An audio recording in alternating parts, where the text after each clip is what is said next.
Ljudje imamo radi hrano, ne samo zaradi energije, ki jo potrebuje naše telo, temveč tudi zato, ker je pomeni družben dogodek in ker je okusna.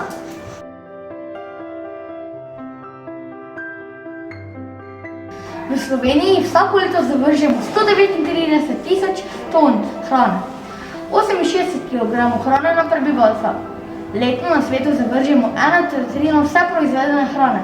S to količino hrane bi letno nahranili 3 milijarde ljudi. To je skoraj 4-krat več, kot je vseh lačnih ljudi na svetu. Vzamemo toliko hrane, koliko je lahko pojemo. Kupimo samo tisto hrano, ki jo potrebujemo. Doma recikliramo hrano, ki nam ostane sila.